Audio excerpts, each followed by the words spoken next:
बच्चों नमस्कार, स्वागत है आपके अपने YouTube चैनल एग्रोटेक स्टडी में। और बच्चों मैं हूं अरविंद यादव। बच्चों professional examination board pre agriculture test यानी पीएटी का जो टेस्ट है सन 2019 में जो टेस्ट हुआ है पीएटी का, उसके जो प्रश्न हैं बच्चों, कैसे प्रश्न पूछे गए थे आपके 2019 के पीएटी के पेपर में, वो सभी प्रश्न लेकर बच्चों हम हाजिर हैं। बच्चों अगर आप तैयारी कर रहे हो किसी भी कॉम्पिटिटिव एग्जाम के लिए तो बच्चों ये आपको देखना बहुत जरूरी है। वीडियो को आप अंत तक देखिएगा और आप जुड़िएगा हमारे साथ, जिससे आपको पता चल सके कि हमारा लेवल क्या है, हम कितना कर पा रहे हैं इस टेस्ट से। ठीक है ना। चलिए बच्चों, वीडियो को शुरुआत करने से पहले मैं बता देता हूं कि आप अगर हमारे यूट्यूब चैनल पर नए हैं तो चैनल को सब्सक्राइब जरूर कर लीजिएगा। ठीक है। चलिए बच्चों, ये रहा आपका सबसे पहला प्रश्न एग्रीकल्चर का। The development of small cuts in cauliflower is known as. फूल गोभी में छोटे छोटे फुटकी के विकास को निम्न रूप में जाना जाता है। बच्चों स्मॉल कट, छोटे छोटे आपके फूल गोभी के जो होते हैं आपके कट्स बनते हैं, तो वो किस कारण से, उसे कौन सा रोग के रूप में जाना जाता है? भिप्टेल, इनमें से कोई नहीं। तीसरा है ब्लाइंडनेस और चौथा है बटनिंग। जी हाँ बच्चों, इसका आंसर कौन सा सही होगा बताइए आप लोग। आंसर सही होगा इसका चौथा, बटनिंग। जी हाँ बच्चों, आंसर क्या सही होगा इसका? बटनिंग। बहुत बढ़िया। बढ़ते हैं आगे नेक्स्ट सेकंड प्रश्न की ओर। सेकंड आपका ये रहा प्रश्न आपकी स्क्रीन पर। रोपण की कौन सी विधि में पौधे से पौधे की दूरी की तुलना पंक्ति से पंक्ति की दूरी अधिक होती है? जी हाँ बच्चों, बताइए आप लोग, रोपण की ऐसी कौन सी विधि इसमें पौधे की दूरी की तुलना में पंक्ति से पंक्ति दूरी अधिक होती है? तो बच्चों वर्गाकार में या त्रिभुजाकार में या आपकी डायगोनल यानी विकर्णी विधि में, या चौथी है आयताकार विधि। आंसर सही होगा आपका रेक्टेंगुलर यानी आयताकार मेथड में। इसमें क्या होता है, पौधे से पौधे की दूरी की तुलना में पंक्ति से पंक्ति की दूरी अधिक होती है। ठीक है बच्चों। चलिए बढ़ते हैं आगे तीसरे प्रश्न की ओर। तीसरा प्रश्न आपका ये रहा। एक या एक से अधिक मौसमों के लिए किसी क्षेत्र को खाली रहने देना क्या कहलाता है? एक या एक से अधिक मौसम के लिए, उसको क्रॉप रोटेशन कहते हैं, फील्ड फैलो यानी क्षेत्र प्रति बोलते हैं, या मोनोकल्चर उसको एकाद सस्यन बोलते हैं, या मल्टीपल क्रॉपिंग क्या बहुसस्यन उसको बोला जाता है? तो बच्चों एक या एक से अधिक मौसम के लिए क्षेत्र को खाली छोड़ देना, खाली रहने देना क्या कहलाता है? आंसर सही होगा इसका, देखिए आप लोग, आंसर सही है फील्ड फैलो यानी दूसरा, क्षेत्र प्रति छोड़ देना कहलाता है। बहुत अच्छे। प्रश्न नंबर चौथे देखते हैं बच्चों। प्रश्न नंबर चौथा आपका है, पोटेशियम के लिए आवश्यक एक प्रमुख पोषक तत्व है, कौन सा? सिमेंटिक सिंथेसिस है, ओपनिंग एंड क्लोजिंग स्टोमेटा रंध्र के खुलने और बंद होने के लिए करता है ये, या पोटेशियम पर्णहरित संश्लेषण करता है, या प्रोटीन संश्लेषण करता है? तो आंसर सही होगा रंध्र के खुलने और बंद के लिए ये आवश्यक होता है। पोटेशियम बच्चों क्या करता है, जो पौधा होता है उसकी पत्ती में जो स्टोमेटा पाए जाते हैं उसके खुलना और बंद होने के लिए ये बहुत जरूरी होता है। पांचवा प्रश्न है बच्चों आपका ये, रबी ऋतु के दौरान गेहूं की फसल में से होने वाला खरपतवार कौन सा? बहुत अच्छा प्रश्न है। मोथा होता है, या आपका चीनोपोडियम होता है, तीसरा है नन ऑफ दीज, और चौथा है जंगली ज्वार। रबी ऋतु के दौरान गेहूं में कौन सा खरपतवार होता है? तो बच्चों आंसर सही होगा चीनोपोडियम एल्बम यानी बथुआ का ये साइंटिफिक नेम है। बथुआ आपका रबी ऋतु का खरपतवार है। बढ़ते हैं आगे। नेक्स्ट आपका छठवां प्रश्न है बच्चों, कृषि में सिंचाई की कुशल सामान्य विधि कौन सी है? Which is the common method of irrigation practised in agriculture? Surface irrigation सतही सिंचाई, दूसरा है सचेतक सिंचाई यानी विव इरिगेशन, तीसरा है सब सरफेस इरिगेशन उप सतही सिंचाई, और चौथा है स्प्रिंकलर इरिगेशन यानी छिड़काव सिंचाई। तो बताइए आप लोग कौन सा मेथड, कुशल सामान्य विधि कौन सी है? तो बच्चों कौन सा होगा बताइए। आंसर सही होगा चौथा। क्या होगा आपका? सॉरी चौथा नहीं, सरफेस इरिगेशन सतही सिंचाई फर्स्ट आपका इसका आंसर सही है। सातवां प्रश्न है बच्चों, निम्नलिखित में से कौन सा एक जनन निवृत्ति क्लाइमेट्रिक फ्रूट्स है? मैं आपको पढ़ा चुका हूं ये सब चीजें, आपने पढ़ा होगा। क्लाइमेट्रिक यानी जो आपको शोषण करता है तोड़ने के बाद भी, स्ट्रॉबेरी या सिट्रस, केला या अंगूर? तो आंसर सही होगा केला। केला एक मिनट ट्रिक भी बताइए क्लाइमेट्रिक और नॉन क्लाइमेट्रिक फ्रूट्स की, कि जो फल कच्ची अवस्था में तोड़ने के बाद पक जाते हैं वो है आपके क्लाइमेट्रिक हैं, और जो नहीं पकते हैं वो आपके नॉन क्लाइमेट्रिक हैं। कॉक्सीडियोसिस के कारण होता है। कॉक्सीडियोसिस एक बीमारी है जो कि मुर्गियों में होती है, और ये किसके कारण होती है बच्चों? विषाणु के कारण होती है, कवक, प्रोटोजोआ या जीवाणु। आंसर सही होगा प्रोटोजोआ के कारण होती है। किसके कारण होती है? प्रोटोजोआ। नेक्स्ट प्रश्न है 9वां बच्चों आपका, जब पहली फसल की कटाई से पहली दूसरी फसल लगाई जाती है तो उसे क्या कहते हैं? बहुत अच्छा प्रश्न है बच्चों। जब एक फसल की कटाई भी नहीं हुई और उससे पहले आपने दूसरी फसल बोई तो उसको क्या बोलते हैं? Relay cropping, crop rotation, double cropping या सीक्वेंशियल क्रॉपिंग बोलते हैं। तो आंसर सही होगा आपका रिले क्रॉपिंग। इंग्लिश याद रखना है, हिंदी में तो भूल जाओगे आप लोग, अनपद सस्यन बोलते हैं। इंग्लिश वर्ड याद रखना, रिले क्रॉपिंग उसको बोला जाता है। बहुत अच्छे। 10वां प्रश्न है आपका बच्चों, planting wheat year after year in the same field is noun है। एक ही खेत में साल दर साल हर बार आप गेहूं की रोपाई कर रहे हो, हर बार गेहूं की बुवाई कर रहे हो, तो उसको क्या बोला जाता है? जी हाँ बच्चों, रिले क्रॉपिंग कहते हैं। दूसरा या मोनोक्रॉपिंग कहते हैं, या क्रॉप रोटेशन कहते हैं, या सीक्वेंशियल क्रॉपिंग कहते हैं। एक ही खेत में साल दर हर साल आप गेहूं बोते हैं तो उसको बोला जाता है। आंसर सही होगा इसका दूसरा, मोनोक्रॉपिंग या एकल सस्यन उसको बोलते हैं। प्रश्न नंबर 11 है बच्चों आपका, एक क्रमिक मौसम में एक ही क्षेत्र में विभिन्न फसलें उगाने को क्या कहा जाता है? बच्चों आपका क्या कर रहे हो, आप सिर्फ इतना कर रहे हो कि एक क्रम में मौसम में एक ही विभिन्न फसलें ले रहे हो, एक ही मौसम में सिर्फ एक ही क्षेत्र में। तो मिक्स्ड क्रॉपिंग कहते हैं उसे, या मल्टीपल क्रॉपिंग कहते हैं, क्रॉप रोटेशन बोलते हैं उसको, या कोऑपरेटिव फार्मिंग उसको बोला जाता है। तो बच्चों मिश्रित फार्मिंग तो होगा नहीं, मल्टीपल क्रॉपिंग भी नहीं होगा, कोऑपरेटिव फार्मिंग भी नहीं हुआ। आंसर क्या सही होगा आपका? Crop rotation. एक मौसम में एक ही क्षेत्र में फसलों को अदल बदल कर बोना ही आपका क्रॉप रोटेशन या आपका फसल चक्र कहलाता है। देखो हिंदी में सस्यावर्तन लिखा है, जो कि वर्ड हमारे दिमाग से बाहर रहता है, इसलिए इंग्लिश पे भी थोड़ा सा आप लोग फोकस किया करें। क्रॉप रोटेशन आपका इसका आंसर सही होगा। प्रश्न नंबर आपका 12 है बच्चों, खोया में दुग्ध बसा होते हैं। एनिमल हस्बेंड्री का आपका ये डेयरी से क्वेश्चन है। खोआ कंटेंट्स ऑफ मिल्क फैट, खोया में कितना फैट होता है? 30%, 20%, 5% या 10%? आंसर आपका क्या सही होना चाहिए? खोआ में कितना परसेंट दुग्ध बसा होती है? तो आंसर सही होगा इसका मेरे हिसाब से तो 130%। जी हाँ, आंसर सही है 30%। नेक्स्ट आपका प्रश्न है 13वां, दूध में मैथिलिन बिलू रंजक अपचयन परीक्षण इंगित करता है। बच्चों दूध को क्या करने के लिए, दूध को पहचानने के लिए दूध में कोई मिलावट तो नहीं है, तो उसके लिए मैथिलिन बिलू रंजक का उपयोग किया जाता है। आपको इसको मैथिलिन बिलू डाई रिडक्शन बोलते हैं। Test in the milk indicates the, तो क्या करता है कि अगर दूध का जो कलर है वो चेंज हो जाए तो सूक्ष्मजीवी भार के लिए स्टार्च मात्रा, या प्रोटीन विकृतीकरण, या वसा मात्रा। आंसर सही है सूक्ष्मजीवी माइक्रोवियल लोड। नेक्स्ट प्रश्न है आपका 14वां, very few plants grow in clay soil because it has low. चिकनी मृदा में बहुत कम पौधे उगते हैं क्योंकि इसमें कम होती है किसकी मात्रा? एयर कंटेंट यानी वायु की मात्रा, कार्बन डाइऑक्साइड या वाटर कंटेंट, या सैंड पार्टिकल्स? किसकी मात्रा कम होती है, इसलिए चिकनी मिट्टी में पौधे कम होते हैं, उनका अंकुरण कम होता है? आंसर सही होगा एयर कंटेंट। वायु की मात्रा कम होने के कारण, क्योंकि वो चिकनी मिट्टी होती है, चिपक जाती है, तो उसमें वायु प्रवेश नहीं कर पाती, और किसी भी सीड के जर्मिनेशन के लिए, पौधे के उगने के लिए ऑक्सीजन की आवश्यकता पड़ती है, जो कि चिकनी मिट्टी में कम होती है, इसलिए पौधे वहां पर कम उगते हैं। 15वां प्रश्न है, पूसा नन्ना is the variety of. Pusa नन्ना किसकी वेराइटी है बताइए? नारंगी की, पाइनएप्पल की, पपाया की, या बनाना? बहुत अच्छा प्रश्न है। पूसा नन्ना इज वेराइटी ऑफ पपाया। ठीक है, आंसर सही होगा तीसरा, papaya. Pusa Chetki is the variety of crop.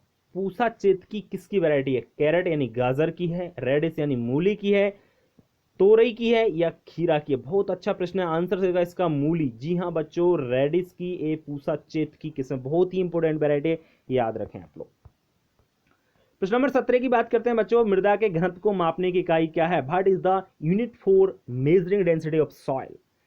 तो क्या है बताइए, इसमें से आपका कौन सा आंसर सही होगा? किस में मापा जाता है आपका सॉइल डेंसिटी? डेंसिटी है ना आपके किस में मापी जाती है बताइए आप लोग? तो ध्यान रखें आप लोग, मिलीग्राम क्यू में आपकी ये मापी जाती है।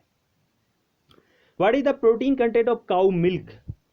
गाय के दूध में कितने परसेंट प्रोटीन पाया जाता है? 3.60, 2.7%, 1.63% या 3.50%? तो 1 और 4 दो आपके आंसर जो है ना, पहला और तीसरा, पहला और चौथा, ये दोनों ही सही है मेरे हिसाब से, क्योंकि कभी ज़्यादा भी और कभी कम भी हो जाते हैं। इन्होंने जो आंसर दे रखा है 3.5% दे रखा है, ठीक है, और एक भी अगर वो भी लगाते तो भी इस पर क्लेम होना चाहिए, क्योंकि ये भी ये सही माना जाएगा। 19वां प्रश्न है Kangayam breed is the considered as, Kangayam नस्ल को एक माना जाता है, कौन सी नस्ल माना जाता है? कांग्याम को डॉर्फ ब्रीड माना जाता है, या आप कह सकते हैं कांग्याम एक गाय की नस्ल है, ध्यान रखें, और डेयरी पर्पज के लिए ब्रीड मानी जाती है, या तीसरा आपका जुताई उद्देश्य वाली नस्ल या द्विउद्देशीय वाली नस्ल, डबल पर्पज ब्रीड माना जाता है। तो याद रखें जुताई उद्देश्य नस्ल, ड्रॉट पर्पज ब्रीड उसको माना जाता है। 20वां प्रश्न है बच्चों आपको, निम्नलिखित सभी तकनीकें घरेलू परिरक्षण तकनीकें हैं सिवाय किसके? एक ऐसी है जो आपकी घरेलू परिरक्षण टेक्निक नहीं है, कौन सी नहीं है? स्मोकिंग, इसको धूम्रपान बोलते हैं। दूसरा है डिहाइड्रेशन, निर्जलीकरण।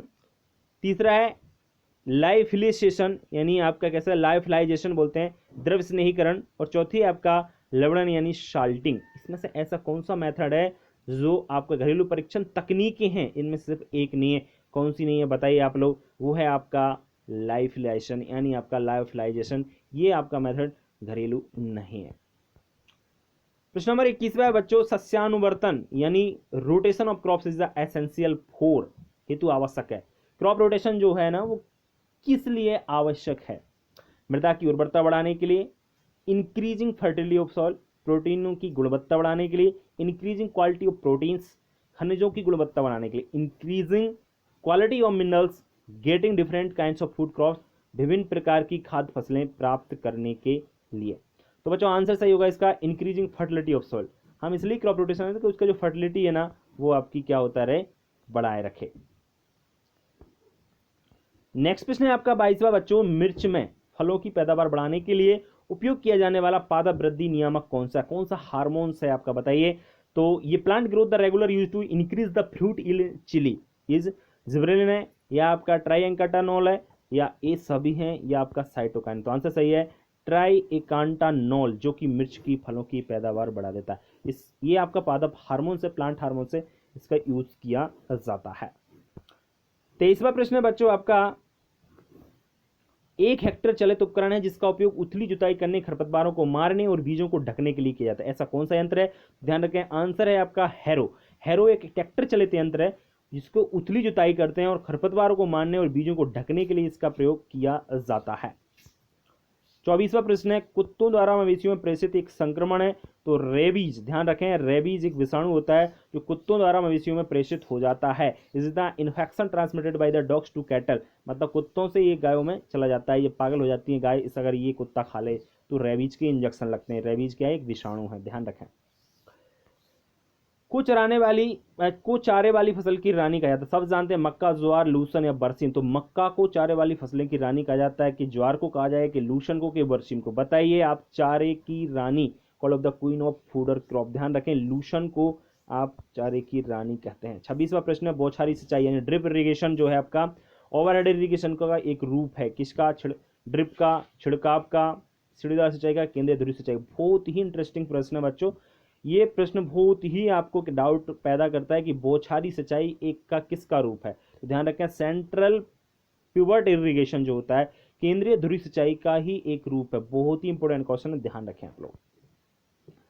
27वां प्रश्न है, शुष्क खेती से संबंधित नहीं है क्या? उपलब्ध आर्द्रता का प्रभावी उपयोग, उच्च फसल की उपज, या आर्द्रता का अभिग्रहण संरक्षण। चौथा है मैदान का बड़ा आकार। तो ध्यान रखें हाई क्रॉप यील्ड, ये आपका शुष्क खेती से संबंधित बिल्कुल नहीं है, क्योंकि हाई क्रॉप यील्ड हो ही नहीं सकती है। जहाँ पर ड्राउट एरिया है आपका, ड्राई फार्मिंग जहाँ पर होती है, तो वहाँ पर हाई यील्ड तो हो ही नहीं सकती है क्रॉप की। 28वां प्रश्न है, सामान्यतः प्रयोग होने वाला प्रशीतक है, ये commonly used refrigerant is carbon dioxide, Freon, all of ये सभी, या लिक्विड नाइट्रोजन।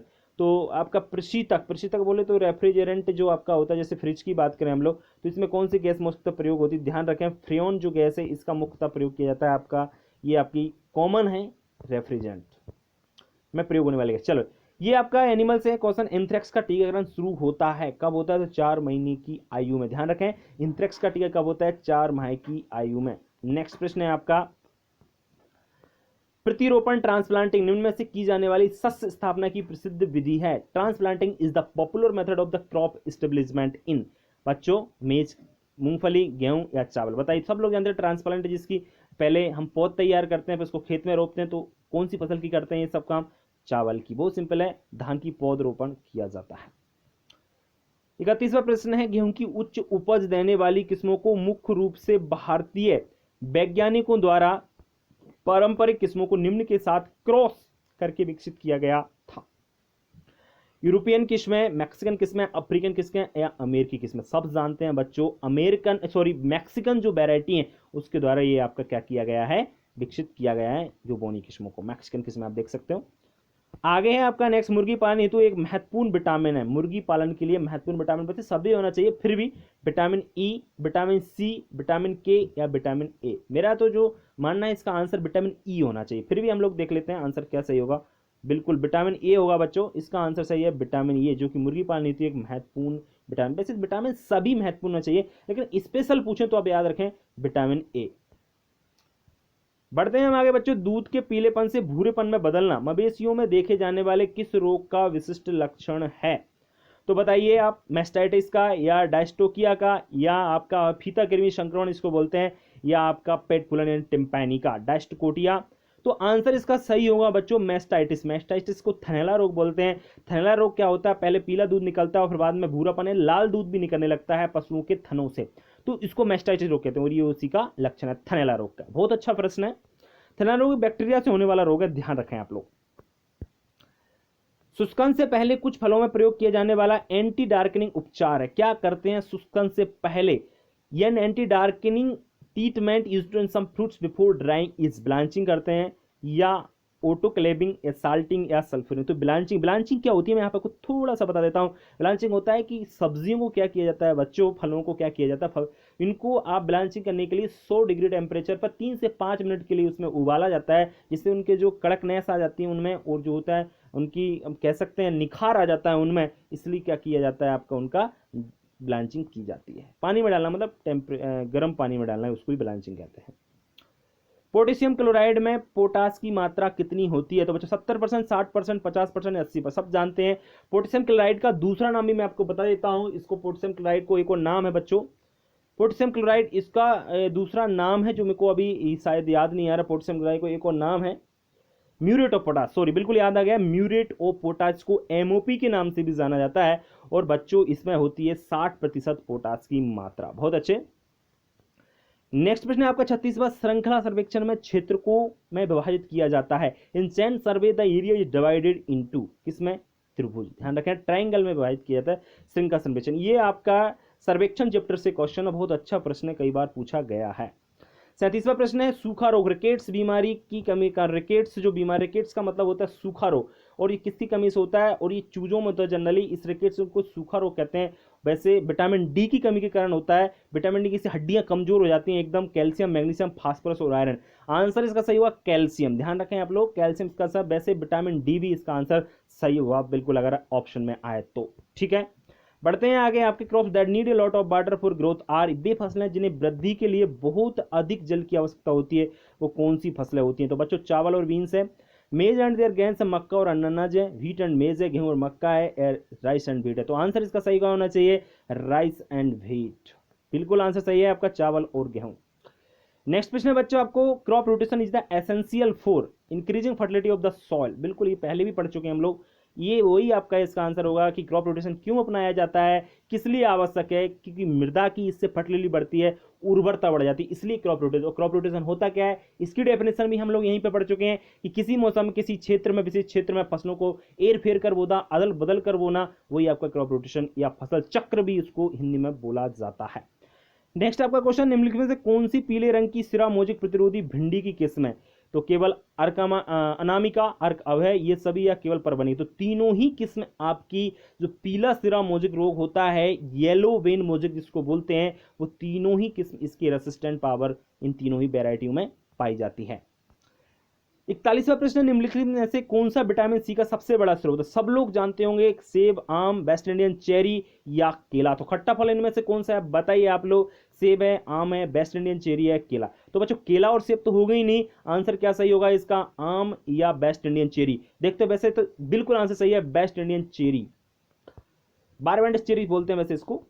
निम्नलिखित में से कौन सी मंडारिन ऑरेंज की एक वैरायटी है? कौन सी है आपको बताइए? बैलेंसियस लेट है, मौसम्बी है, सतगुड़ी है, नागपुर संतरा है। तो आंसर सही है इसका नागपुर संतरा आपकी मंडारिन ऑरेंज की एक वैरायटी है।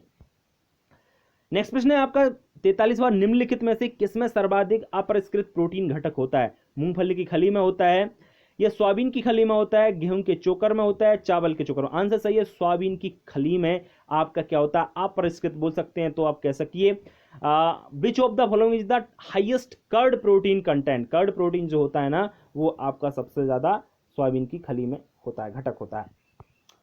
बढ़ते हैं आगे। नेक्स्ट आपका 44वां प्रश्न है बच्चों, निम्नलिखित में से किस मवेशियों के आहार का निकटतम सिद्धांत नहीं माना जाता है? क्रूड फाइबर, क्रूड प्रोटीन, या अदर एक्सट्रेंट, या चारागाह? तो चारागाह है।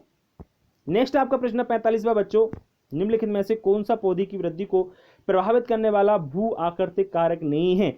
तो जियोलॉजिकल स्ट्राटा, या टोपोग्राफी, सोलर रेडिएशन, या अल्टीट्यूड? ध्यान रखें, सोलर रेडिएशन जो है वो आपकी पौधे की वृद्धि को प्रभावित करने वाला एक, आप कह सकते हो, फिजियोग्राफिक कारक फैक्टर नहीं है, ठीक है ना। तो सौर विकिरण तो आपका होगा नहीं, ये बिल्कुल भी आपका प्रभावित नहीं करता है, ठीक है ना, पौधे की वृद्धि को। आगे बात करें 46वां प्रश्न है बच्चों, निम्नलिखित में से कौन सी बीमारी गर्भपात का कारण बनती है? Which of the following disease cause abortion? TB, coccidiosis, brucellosis, या रेबीज? बहुत अच्छा प्रश्न है, आंसर सही है ब्रूसेलोसिस। ब्रूसेलोसिस एक ऐसी बीमारी है जो गर्भपात का कारण बन जाती है। Following the disease cause abortion by brucellosis. निम्नलिखित में से कौन सी ज्वार की डबल कट किस्म है? PC6, CO27, SC136, या SC170? तो आंसर सही होगा इसका CO27। ये निम्न में से ज्वार की डबल कट किस्म है। डबल दो बार काट सकते हैं, डबल कट का मतलब ये, ठीक है ना। अच्छा प्रश्न है 48वां, निम्नलिखित में से कौन सी भैंस की एक नस्ल है? सब जानते हैं, ब्राउन स्विस है, जर्सी है, अंगोल है, सूरती है। तो बच्चों सूरती भैंस की नस्ल है, बाकी ये तीनों आपकी जो है, जर्सी तो आपकी गाय की है, ब्राउन स्विस भी गाय है, अंगोल जो है आपकी भेड़ की एक नस्ल है। बढ़ते हैं आगे 49वें प्रश्न की ओर, which of the following is the rabi crop? कौन सी इनमें से रबी की फसल? कितना सरल प्रश्न है आपका। ज्वार, मूंगफली, सरसों या कपास? सब जानते हैं सरसों रबी सीजन की फसल है, बाकी तीनों जो फसलें हैं वो आपकी खरीफ सीजन की फसल है। 50वां प्रश्न है, निम्नलिखित में से कौन सा एक सूक्ष्म मात्रिक और ट्रेस एलिमेंट है? कैल्शियम, सेलेनियम, सोडियम, या पोटेशियम? निम्नलिखित में से कौन सा एक सूक्ष्म, following is the trace element? Trace element कौन सा होता है बताइए। तो कैल्शियम भी नहीं है, पोटेशियम भी नहीं है, सोडियम या सेलेनियम कोई बस होता नहीं, तो सोडियम आपका एक ट्रेस सेलेनियम होगा। बताओ यहाँ पे आंसर, बिल्कुल कंफ्यूज हो गया मैं भी कि कौन सा एक सूक्ष्म मात्रिक तत्व ट्रेस एलिमेंट है? सेलेनियम, जो कि हमने पढ़ा ही नहीं है ट्रेस एलिमेंट में, बताइए आप लोग। बढ़ते हैं आगे। अब 51वां प्रश्न है, which of the following is a fat soluble vitamin? तो बसा में घुलनशील विटामिन कौन सा है? नियासिन, विटामिन B5 को बोलते हैं, विटामिन बी, विटामिन सी, या विटामिन के? तो विटामिन के है। ध्यान रखें, बसा में घुलनशील विटामिन 4 विटामिन होते हैं, A, D, E, K। ध्यान रखें, अडेक आपको याद रखना है, अडेक विटामिन आपके किसमें? फैट सोलुबल यानी बसा में घुलनशील होते हैं, बाकी पानी में होते हैं। आपका नेक्स्ट प्रश्न है बच्चों, निम्नलिखित में से कौन सा कृषि पद्धतियों का सही क्रम है? सबसे पहले आप क्या करोगे? मिट्टी की तैयारी करोगे, बुवाई करोगे, फिर सिंचाई करोगे, फिर निंदाई करोगे, कटाई करोगे। दूसरा होगा आपका पहले मिट्टी की तैयारी, फिर बुवाई, फिर सिंचाई, फिर निंदाई, कटाई। मतलब पहला ही आंसर सही होगा। आपको इस तरीके से हम लोग खेती करते हैं। बाकी तो मिट्टी की तैयारी सभी में डायरेक्ट सिंचाई थोड़ी नहीं कर देंगे, निराई वाई थोड़ी कर देंगे, बुवाई करेंगे, देन सिंचाई करेंगे, फिर निंदाई करेंगे, और लास्ट में जाकर हम लोग कटाई करेंगे। चलिए नेक्स्ट प्रश्न है आपका 53वां बच्चों, निम्नलिखित में से कौन सा एक कार्बनिक कीटनाशक है? कार्बनिक कीटनाशक जो कि ऑर्गेनिक कह सकते हो, ऑर्गेनिक पेस्टिसाइड है। तो जिंक फॉस्फेट तो बिल्कुल नहीं, नीम का अर्क, नीला तांबा, या क्लोरोफायरीफास? बिल्कुल आंसर सही है दूसरा वाला, नीम का अर्क। नीम एक्सट्रैक्ट जो होता है ना, ये आपका ऑर्गेनिक पेस्टिसाइड है। इसकी पत्तियों से एवं इनकी निबोली से आपका जो बनाया जाता है कीटनाशक, वो ही आपका पेस्टिसाइड या कीटनाशक हम लोग इसको कह सकते हैं। नीम का अर्क, ध्यान रखें, बहुत ही काम का है।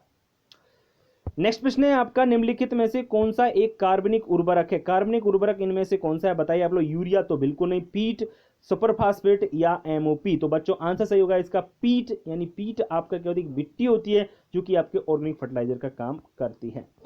55वां प्रश्न है बच्चों आपका, निम्नलिखित में से कौन सा एक अकार्बनिक पोषक तत्व है? Which of the following is an inorganic nutrient? तो कैल्शियम, सेलुलोज, विटामिन, या प्रोटीन? सब लोग जानते हैं cellulose is a inorganic nutrient. बताइए सेलुलोज हो सकता है कि नहीं, कैल्शियम हो सकता है कि विटामिन या प्रोटीन? मुझे तो कंफ्यूजन हो रहा है, बताइए कौन सा होगा आंसर सही आपका। देखिए आंसर मैं बता देता हूं आपको, आंसर सही होगा कैल्शियम। कैल्शियम एक इनऑर्गेनिक न्यूट्रिएंट है जिसमें कि आपका कार्बन नहीं पाया जाता है। बाकी सभी में चाहे विटामिन हो, प्रोटीन हो या सेल्यूलोज हो, इन सभी में आपका कार्बन की मात्रा पाई जाती है। सिर्फ कैल्शियम एक ऐसा न्यूट्रिएंट है जो आपका इनऑर्गेनिक होता है, इसमें आपकी कार्बन की मात्रा नहीं पाई जाती है। बढ़ते हैं आगे 56वें प्रश्न की ओर। 56वां प्रश्न है बच्चों, आपको निम्नलिखित में से कौन से समूह लघु दिवसीय पौधे, लघु मतलब शॉर्ट डे प्लांट है। तो बच्चों गेहूं, सोयाबीन और बाजरा बिल्कुल नहीं, मक्का, लोबिया और बाजरा इनमें से कोई नहीं, या गेहूं, सरसों और चना। तो बताइए मक्का, लोबिया और बाजरा, या तो दूसरा आंसर सही होगा आपका या चौथा आंसर सही होगा। तो बताइए कौन सा होगा आंसर। बिल्कुल बच्चों गेहूं, सरसों और चना, यानी चौथा आंसर सही होगा। यानी मैं आपको एक ट्रिक बता देता हूं, चलो इसकी। तो बच्चों इसकी ट्रिक ये होती है कि लघु दिवसीय और दूसरे होते हैं दीर्घ दिवसीय पौधे। तो लघु दिवसीय वह सभी जो आपके ग्राम नहीं, जो रबी ऋतु की फसलें होती हैं ना, रबी ऋतु की सभी फसलें लघु दिवसीय होती हैं, और सभी खरीफ ऋतु की फसलें जो होती हैं वो आपकी दीर्घ दिवसीय होती हैं। तो आप लोग ये जरूर याद रखेंगे, ठीक है। बढ़ते हैं आगे बच्चों, नेक्स्ट आपका जो 57वां प्रश्न है उसकी ओर आ जाइए। 57वां प्रश्न है आपका, निम्नलिखित में से कौन सा एक अंतःसस्यकरण, यानी अंतःसस्यकरण को बोला जाता है इंटरकल्टिवेशन, या अंत्य कृषि के लिए एक औजार नहीं है। तो क्या नहीं है, सीड ड्रिल। सीड ड्रिल आपका अंत्य कृषि का कोई औजार नहीं है। नेक्स्ट प्रश्न है आपका बच्चों 58वां, निम्नलिखित में से कौन सा तत्व पौधों के लिए आवश्यक साबित नहीं हुआ। सोडियम, मोलिब्डेनम, लोहा, क्लोरीन। तो क्लोरीन या सोडियम, बताइए आंसर सही क्या होगा। सोडियम, बहुत अच्छे आंसर सही है सोडियम। 59वां प्रश्न है बच्चों, हरिमाहीनता की कमी के कारण होती है chlorosis occurs due to the deficiency of. तो किसके कारण होते हैं बच्चों, कैल्शियम के कारण, मैग्नीशियम, सोडियम, क्लोरीन। आंसर सही होगा मैग्नीशियम के कारण हरिमाहीनता होती है। हरिमाहीनता तो सब लोग जानते होंगे ना, जो आपकी पौधे की पत्तियां पीली पड़ जाती हैं इसमें, उसको क्लोरोसिस बोला जाता है, जो कि मैग्नीशियम की कमी से होता है। बहुत सारे पौधों में ये जनरली हो जाता है। 60वां प्रश्न, citrus canker is a disease. Citrus canker किसका रोग है, किसके द्वारा सिट्रस कैंकर एक रोग है, किसके द्वारा होता है। सब लोग जानते हैं माइकोप्लाज्मा के कारण होता है, कवक के द्वारा होता है, या विषाणु के द्वारा, या बैक्टीरिया के द्वारा। तो बच्चों इसका आंसर सही होगा चौथा, बैक्टीरिया के द्वारा, बैक्टीरियल डिजीज है। बहुत अच्छे। 61वां प्रश्न है बच्चों आपका, टेरेस बनाना। टेरेसिंग में मृदा संरक्षण का एक प्रभावी तरीका है, किसका, हिली एरियाज का, या रिवेनिंग एरियाज का, तटवर्ती क्षेत्र का, या डिजर्ट एरिया का, या प्लेन्स मैदानों का। बताइए टेरेस बनाना ये आपका किसका होगा। ध्यान रखें हिली एरिया, पर्वतीय क्षेत्र में टेरेसिंग बनाए, मेड़ बना दी जाती है, मतलब एक बार ऐसे ऐसे करके, तो उसको क्या बोलते हैं हम लोग, मेड़ तो नहीं कह सकते, आपने देखा होगा सीढ़ीनुमा कहती है इसको, हिंदी में ज्यादातर हम लोग बोल सकते हैं। बात करते हैं हम 62वें प्रश्न की बच्चों, अधिकांश पौधे के रूप में मृदा में नाइट्रोजन प्राप्त करते हैं, किसके द्वारा, नाइट्राइटों के द्वारा, नाइट्रिक एसिड के द्वारा, नाइट्रेटों के द्वारा, या लास्ट है मुक्त नाइट्रोजन गैस। तो आंसर सही होगा इसका, अधिकांश पौधे नाइट्रेट्स के द्वारा नाइट्रोजन प्राप्त करते हैं। आंसर सही है तीसरा वाला।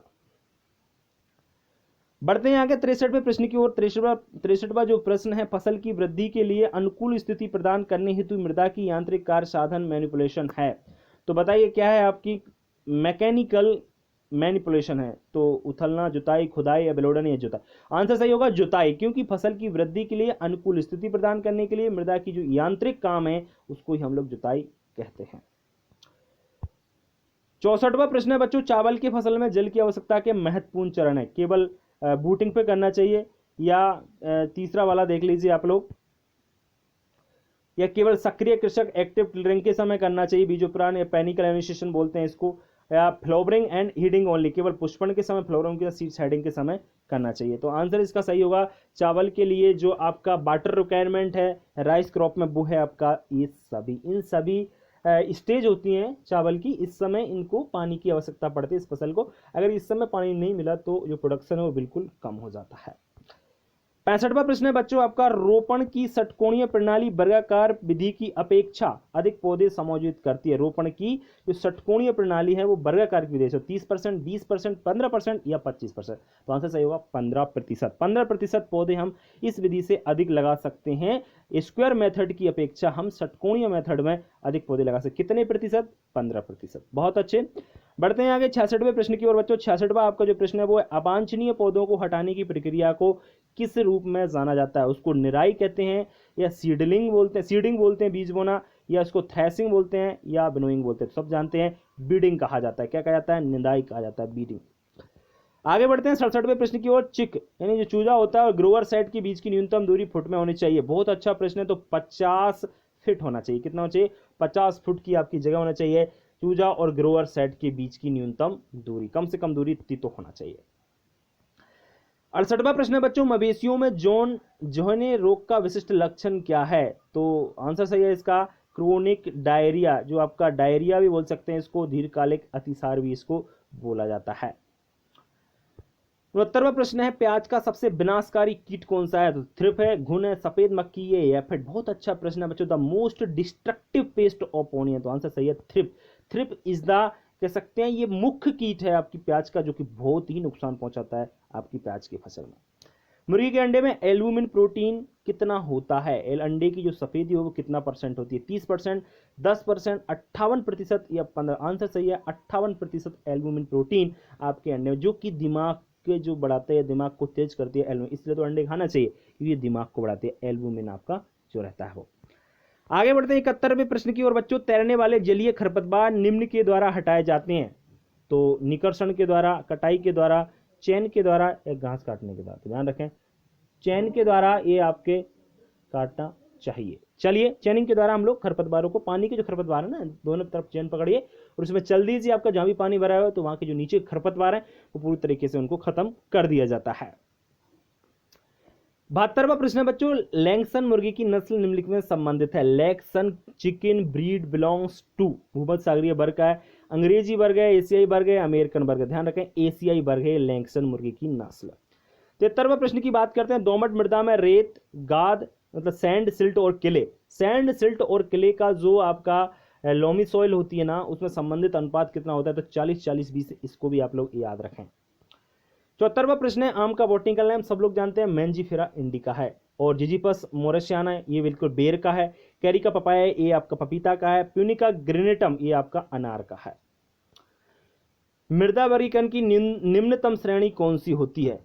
तो ऑर्डर होता है फैमिली या सीरीज या ग्रेड ग्रुप होता है। तो ध्यान रखें आप लोग, मृदा वर्गीकरण की सबसे छोटी या निम्नतम श्रेणी होती है आपकी श्रेणी यानी सीरीज, याद रखें आप लोग।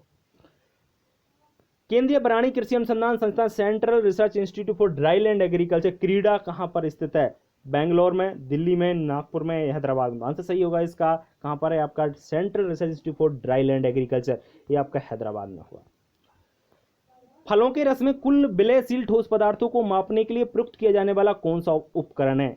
स्पेक्ट्रोमीटर, इनमें से कोई नहीं, पेनिट्रोमीटर या रिफ्रैक्टोमीटर? आंसर सही होगा इसका चौथा, रिफ्रैक्टोमीटर के द्वारा हम लोग टीएसएस मापते हैं। क्या मापते हैं? कुल विलयशील ठोस पदार्थ इसको बोलते हैं, रिफ्रैक्टोमीटर, याद रखें आप लोग। 78वां प्रश्न, the milk alcohol alizarin test indicates, दुग्ध एल्कोहल एलिजेरिन परीक्षण इंगित करता है किसके लिए? दूध में एसिडिटी है कि वो फॉर्मेलिन है, स्टार्च है या क्लोराइड है? बताइए आप लोग किसके लिए टेस्ट किया जाता है? तो ध्यान रखें आप लोग, ये एसिडिटी मापने के लिए टेस्ट किया जाता है। टेस्ट का नाम जरूर याद रखें आप लोग, दुग्ध एल्कोहल एलिजेरिन टेस्ट। नेक्स्ट है आपका प्रश्न, एक अंडे के सेंटर में स्तंभ कार्बन डाइऑक्साइड कितना होना चाहिए? 1% से कम, 0.5% से कम, 2% से कम या 3% से कम? तो बताइए आंसर सही होना चाहिए इसका दूसरा, 0.5% से भी कम। 80वां प्रश्न है, औद्योगिक उपयोग के लिए एकत्रित पपीते के रबड़ चीड़ लैटेक्स को निम्न प्रकार से जाना जाता है, किस नाम से जाना जाता है? ये सभी कैरिकेन, पपेन या पेपरिन सब जानते हैं। औद्योगिक उपयोग के लिए पपीते का जो दूध निकालकर उसको सुखाया जाता है और जो पदार्थ बनता है उसको हम लोग पपेन कहते हैं, जो कि हमको पपीते से प्राप्त होता है। दूध के घनत्व को ज्ञात करने हेतु जिस उपकरण का प्रयोग किया जाता है भाई कौन सा है? तो दूध का घनत्व ज्ञात करने के लिए हम लोग प्रयोग करते हैं ग्राफोमीटर या सिस्मोमीटर, कोल्ड्रीमीटर या लैक्टोमीटर। सब लोग जानते हैं लैक्टोमीटर का उपयोग किया जाता है। किसका उपयोग किया जाता है? लैक्टोमीटर का उपयोग किया जाता है। 82वां प्रश्न है, फल उत्पादन विज्ञान को क्या कहते हैं? पोमोलॉजी, ओलेरिकल्चर, सिल्वीकल्चर या फ्लोरिकल्चर? तो पोमोलॉजी बोला जाता है बच्चों फल उद्यान को, ओलेरिकल्चर सब्जी उत्पादन को, सिल्वीकल्चर जिसमें आपके फल भी, पेड़ पौधे आ जाते हैं, पेड़ आपके आ जाएंगे इसके अंतर्गत और खेती भी साथ में आ जाती है इसमें। फ्लोरिकल्चर आपका जो है ये फूल उत्पादन से संबंधित है। पादप प्रजनन का उद्देश्य निम्न का उत्पादन करना है। तो ध्यान रखें, पादप प्रजनन का उद्देश्य निम्न का उत्पादन करना है। किसका? केवल उच्च उपज देने वाली किस्में, केवल शीघ्र परिपक्व होने वाली किस्में, केवल रोग मुक्त किस्में, ये सभी। आंसर सही होगा इसका ये सभी। 84वां प्रश्न है, गुलाबों के लिए प्रयुक्त की जाने वाली व्यावसायिक प्रवर्धन विधि कौन सी है? टी मुकुलन या पैच बडिंग, ईयर लेयरिंग या रिंग बडिंग? तो ध्यान रखें आप लोग, गुलाबों के लिए प्रयुक्त की जाने व्यावसायिक प्रवर्धन की विधि है आपकी टी बडिंग। कौन सी? आपकी टी बडिंग।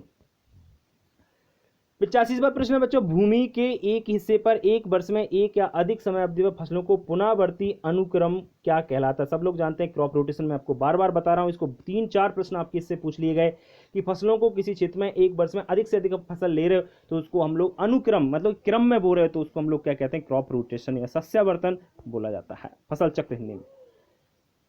रक्तस्रावी आपका रोग निम्न की कमी के कारण होता है। Haemorrhagic disease occurs to the lack of vitamin C, vitamin K, vitamin E या विटामिन डी। तो आंसर सही क्या होगा, रक्त निम्न कमी के कारण होता है, ध्यान रखें ये होना चाहिए विटामिन के।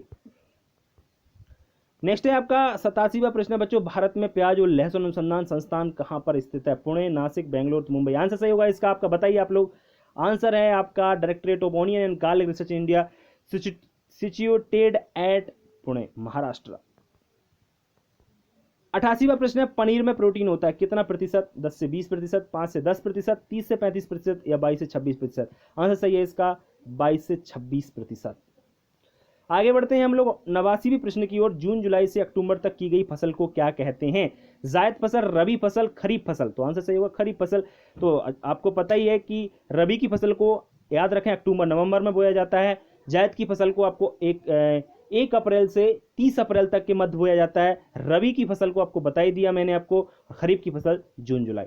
बहुत अच्छे। आगे से हम बात करते हैं 90वें प्रश्न के, पौधों की पत्तियों के हरे रंग के लिए उत्तरदायी वर्णक। सब जानते हैं क्लोरोफिल है, क्लोरोफिल के कारण ही पत्तियां हमारे पौधों की हरी होती हैं। बहुत अच्छे। बढ़ते हैं आगे 91वें प्रश्न की ओर बच्चों। 91वां प्रश्न है आपको, एक प्रक्रिया है जिसमें सूर्य के प्रकाश की उपस्थिति में कार्बन डाइऑक्साइड और जल कार्बोहाइड्रेट में रूपांतरित हो जाते हैं, तो क्या कहलाती है वो।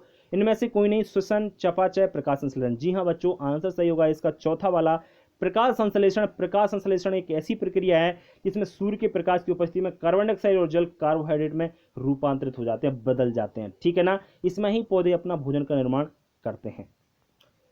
92वां प्रश्न है बच्चों आपका, बड़ी मात्रा में आवश्यक पोषक तत्वों को पोषक तत्व कहा जाता है। बड़ी मात्रा में आवश्यक पोषक तत्वों को क्या कहा जाता है, मैक्रोन्यूट्रिएंट्स बोला जाता है, बृहत पोषक तत्व इनको कहा जाता है।